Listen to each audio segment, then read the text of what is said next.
Okay, so balance as per cash book दिया हुआ है डेबिट 21,749। अब इसमें कुछ चीजें हमारी ऐड होंगी और कुछ चीजें इसी से लेस होंगी। तो बेसिकली जो हमारी पहली ट्रांजैक्शन है वो है बैंक स्टेटमेंट शो 22,000। उसके बाद कहता है कि only reconciling item consist of 5,000 deposit in transit. So deposit in transit जो है वो चला जाएगा हमारे पासबुक में। और उसके बाद कहता है कि आउटस्टैंडिंग चेक 9,000, तो ये भी चला जाएगा पासबुक में। नेक्स्ट है 3,000 cheque written down as a NSF. तो एनएसएफ चेक जो है वो बेसिकली आपने डेबिट किया लेकिन पेमेंट नहीं मिली, तो इसलिए वो क्रेडिट हो गया। सो डेबिट और क्रेडिट जो है वो लेस में चला जाएगा एनएसएफ चेक्स। उसके बाद जो है इसकी अमाउंट जो दी हुई है वो दी हुई है 3,000, इनर कॉलम में लिखेंगे। उसके बाद कहते हैं 200 बैंक सर्विस चार्जेस। तो बैंक सर्विस चार्जेस भी लेस में चले जाएंगे जैसे कि हमने पहले याद किया था 200 ये।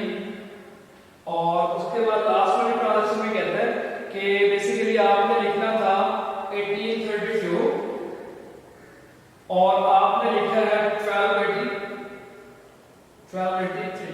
तो बेसिकली आपने 549 का क्रेडिट किया। तो आपने पेमेंट करनी थी वो थी 1832, लेकिन आपने जो पेमेंट की है वो है 1283। इस तरीके से आपने 549 जो है वो कम लिखा है। तो बेसिकली कम क्रेडिट किया है, डेबिट और क्रेडिट लेस में आ जाएगा 549। तो ये आपने लिखना है लेस रिकॉर्डेड इन कैश। इन तीनों को ऐड कर लें। ये बन गया हमारे पास 3,749। डेबिट में कुछ नहीं है तो आपने इन दोनों का डिफरेंस ले लेना। ये बन गया हमारे पास 18,000 और ये है हमारे पास एडजस्टेड बैलेंस। अब आपने कैश बुक वाला बना लिया है balance as per cash book adjusted balance. इस तरीके से आपने बैलेंस एज पर पासबुक भी अभी निकाला था। तो इन दोनों का आंसर जो है वो सेम आएगा। अगर ये दोनों एडजस्टेड बैलेंस सेम आते हैं तो समझ के आपका क्वेश्चन जो है वो करेक्ट है। 7.2 क्यों नहीं आ रही?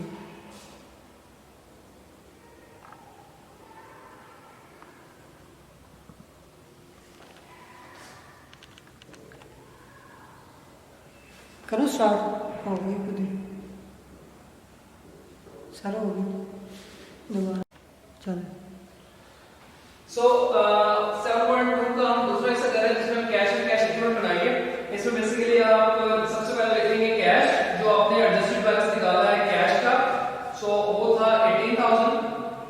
उसके बाद आपके पास आएगा money market fund, money market, और इसकी अमाउंट उसने दी है 60,000। उसके बाद उसने दिया हुआ है हाई ग्रेड कमर्शियल पेपर्स। सो हाई ग्रेड कमर्शियल पेपर्स में कमर्शियल पेपर्स ये उसने अमाउंट दी है 3,000। और लास्ट में उसने दिया हुआ है लिक्विड इन्वेस्टमेंट्स। सो इन्वेस्टमेंट की अमाउंट उसने दी हुई 5,000। सो बेसिकली जो है आप इन सबको ऐड कर लेंगे। ये हमारे पास बन गया 78, 81 और 86,000। तो 86,000 को हम रिपोर्ट करेंगे बैलेंस शीट में as cash and cash equivalent. Okay, so तीसरा हिस्सा जो है इसमें हमें बेसिकली जर्नल एंट्रीज पास करनी है। और जर्नल एंट्रीज सिर्फ उन एंट्रीज की पास करेंगे जो हमने रिकॉर्ड की है कैश बुक में। सो कैश बुक के अंदर जो जो हमने एंट्रीज रिकॉर्ड की थी उनकी जर्नल एंट्रीज पास की। उसमें बेसिकली 3 हमने रिकॉर्ड की थी। एक था एनएसएफ चेक्स, सेकंड जो हमारे पास था वो प्रॉब्ली हमने लेस रिकॉर्ड किया था, और थर्ड जो था वो बेसिकली बैंक चार्जेस थे। तो बैंक चार्जेस जो है पहली एंट्री है बैंक चार्जेस एक्सपेंस है। तो एक्सपेंस डेबिट होते हैं, बैंक चार्जेस डेबिट, और बैंक अकाउंट हो गया क्रेडिट। अमाउंट जो है उसने दी हुई है, अमाउंट उसने दी है 200। उसके बाद ये हमारे पास है जो हमने 3,000 का एनएसएफ हुआ है। तो एनएसएफ वाला बेसिकली उसकी पेमेंट नहीं मिली, वो दोबारा हमारा कस्टमर बन गया है। तो हमारे अकाउंट सिविल में इजाफा हुआ है, और जब अकाउंट सिविल में इजाफा हो तो हम उसको डेबिट करते हैं। तो बेसिकली आप उसका नाम लिख लें। उसका नाम है सस्क्यू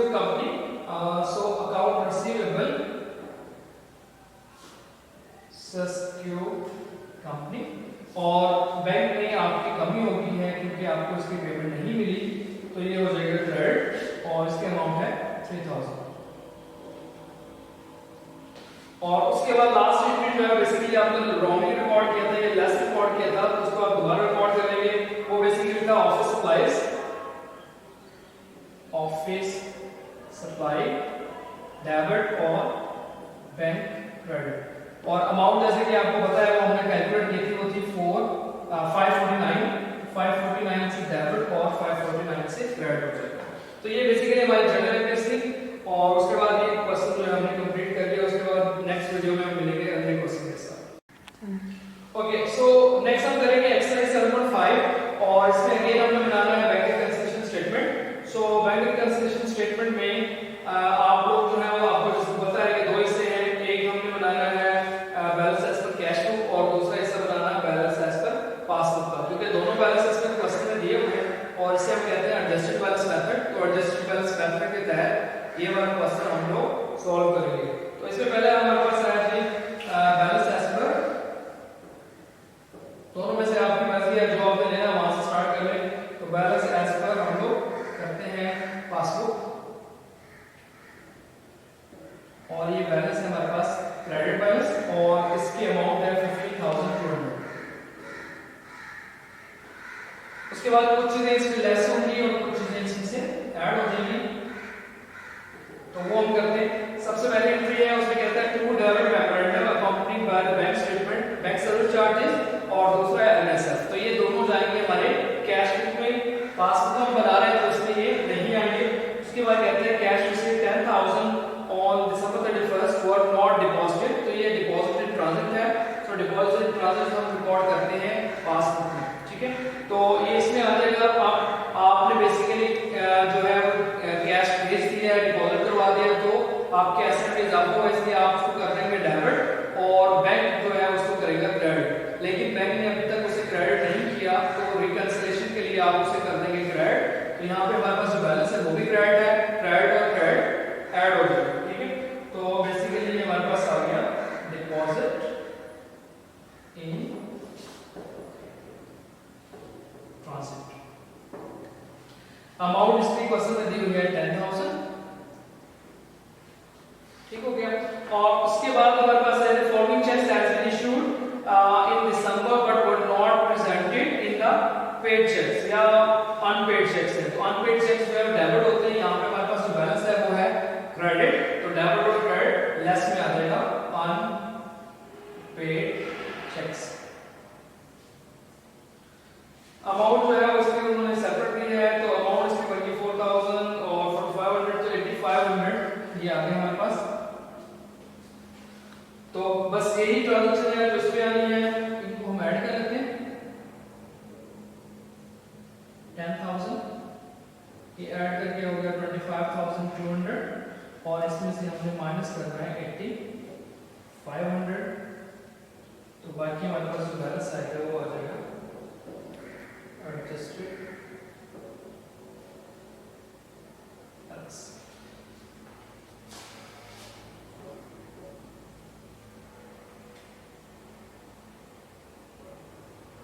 सो 16,700 जो है हमारे पास एडजस्टेड बैलेंस आ गया। सो हम लोग एक्सरसाइज जो है 7.5 कर रहे थे। तो उसमें पहले हमने किया था बैलेंस एज पर पासबुक। अब हम करेंगे balance as per cash book और ये बैलेंस आएगा डेबिट। अमाउंट इसकी उसने दिया है क्वेश्चन में, वो दिया है 17,500।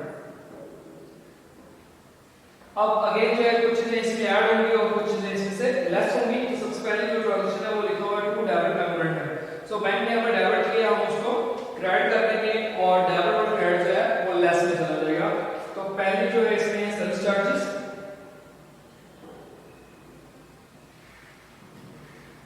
सर्विस चार्जेस यहां पे दिए हुए 25 और उसके बाद उसने दिया है G 775 cheque drawn by James Johns from NSF. तो आप सिंपल लिख दें एनएसएफ चेक और अमाउंट इसकी है 775।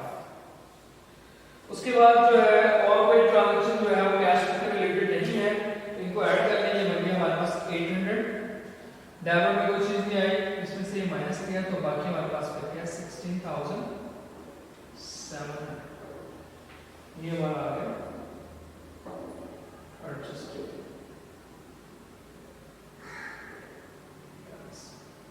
तो दोनों balance as per cash book और बैलेंस एज पर पासबुक जो है वो रिकंसाइल हो गई, दोनों का आंसर 16,700।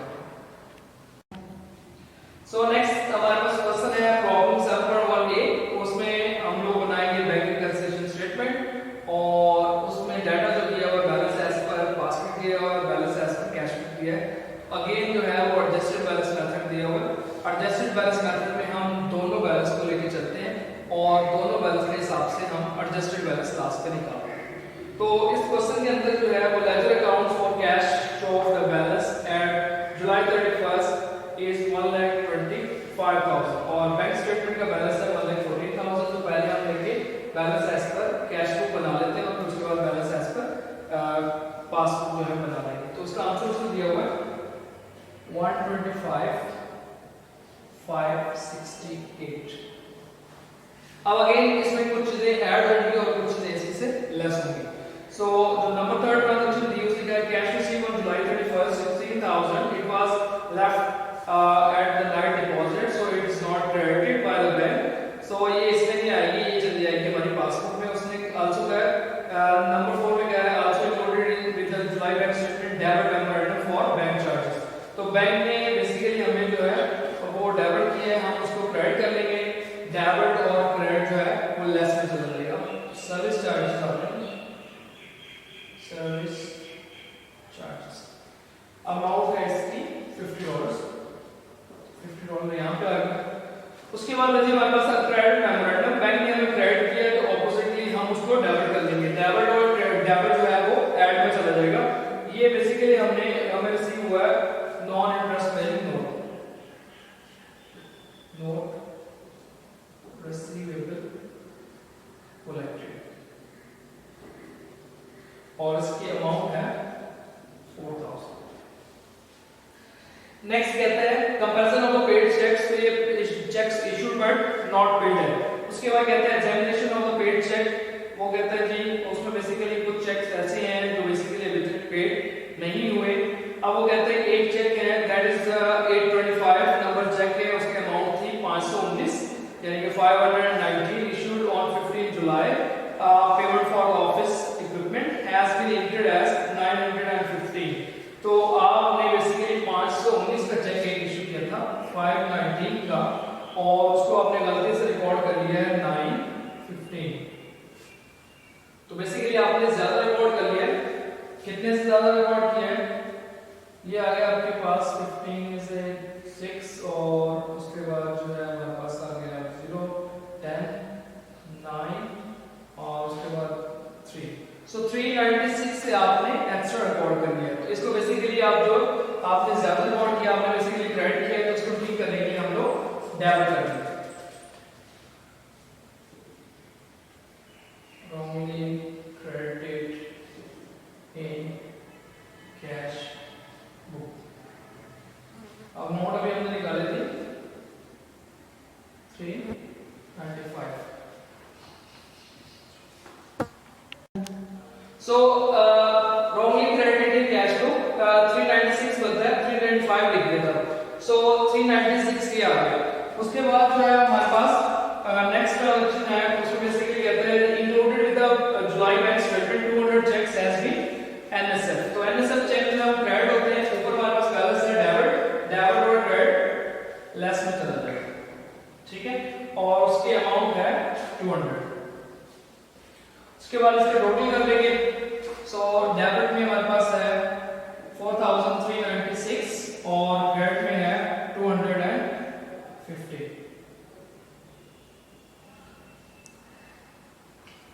सो हमारे पास टोटल जो बनता है वो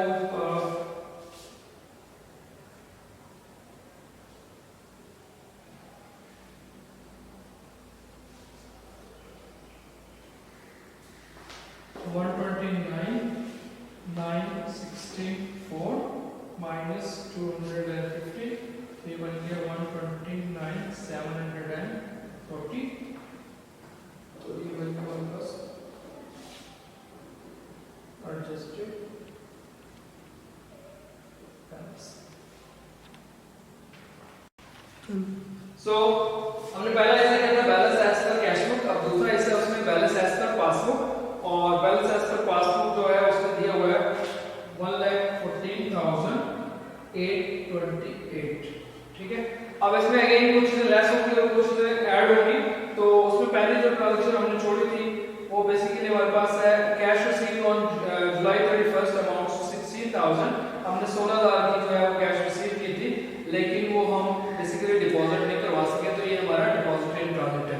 तो हमने इसको कैश टू डेबिट कर दिया है, लेकिन बैंक ने क्रेडिट नहीं किया, तो फॉर रिकंसाइलिंग पर्पस हम इसको क्रेडिट कर देंगे।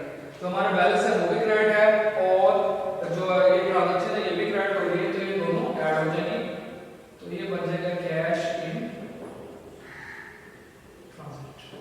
सो कैश इन ट्रांजिट हमारे पास बनता है वो है 16,000। और उसके बाद दूसरी एंट्री है cheques issued but not presented, ये अनप्रेजेंटेड चेक्स है, इसको हम करते हैं डेबिट, और हमारे पास जो बैलेंस है वो है क्रेडिट, डेबिट और क्रेडिट लेस में चला जाएगा अनप्रेजेंटेड चेक्स। सो आप बेसिकली बना लेंगे यहाँ पे चेक नंबर और अमाउंट, इन दोनों को कर लेंगे, और ये है हमारे पास 821 चेक नंबर है और उसके अमाउंट है 590। उसके बाद हमारे पास चेक नंबर जो है 811 है और इसके अमाउंट है 314।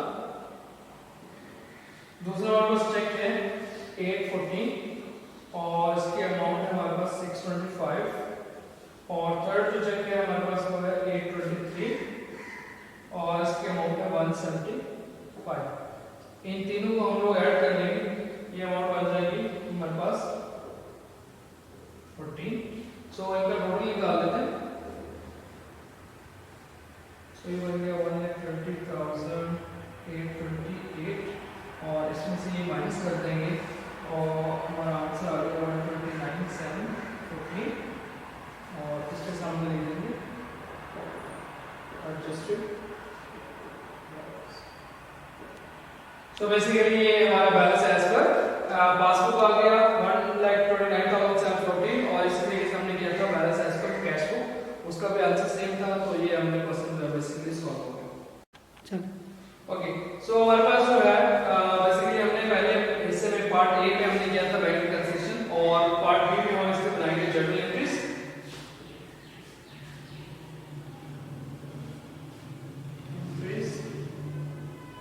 तो जो जो ट्रांजैक्शन हमने रिकॉर्ड किए हैं बेसिकली कैश बुक में, उसकी हम बनाएंगे जर्नल एंट्रीज।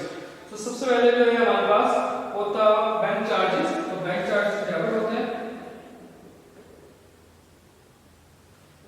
और हमारे पास जो है बैंक हम कर देंगे क्रेडिट, अमाउंट है इसकी $50। उसके बाद सेकंड में हमारे पास जो है क्रेडिट मेमोरेंडम है, तो बैंक ने हमें क्रेडिट किया, हमने उसको डेबिट किया, तो अगेन इसमें हो जाएगा बैंक डेबिट, और हमने ये पेमेंट जो है वो कलेक्ट की है बैंक से अकाउंट रिसीवेबल, ब्रांड अमाउंट है इसकी 4,000।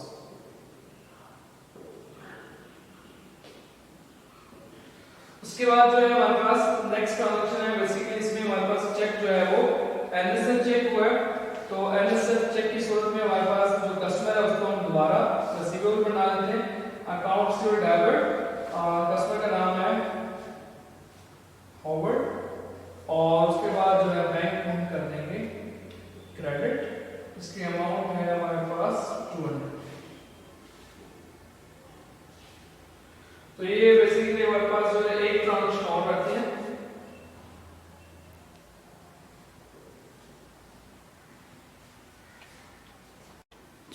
सो एक ट्रांजैक्शन हमारे पास और रखते हैं जिसमें बेसिकली हमने चेक पे किया था, और 519 का चेक था, 519 का चेक था, लेकिन हमने रॉन्गली जो है उसको 915 का लिख दिया था, तो बेसिकली हमने 396 से उसको ज्यादा लिख दिया था, ज्यादा हमने क्रेडिट कर दिया था, तो उसको ठीक करने के लिए हम बेसिकली क्या करेंगे, हम बैंक को वापस डेबिट कर देंगे, और हमने जो रॉन्गली हमने किया था कैश, बैंक को हमने डेबिट कर दिया, और उसके बाद हमने जो रिकॉर्डिंग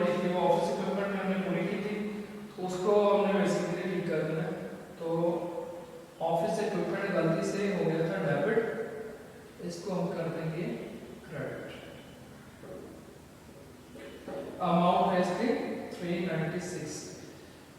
सो बेसिकली हुआ ये था कि आपने बैंक को क्रेडिट करना था 519 से, लेकिन आपने बैंक को क्रेडिट किया 915 से, आपने 396 से ज्यादा क्रेडिट कर दिया है। तो उसको ठीक करने के लिए आपने बैंक को वापस कर दिया डेबिट, और ऑफिस इक्विपमेंट को आपने गलती से 396 से ज्यादा डेबिट किया था, तो इसको ठीक करने के लिए आपने कर दिया क्रेडिट। इस तरीके से ये ट्रांजैक्शन जो है सॉल्व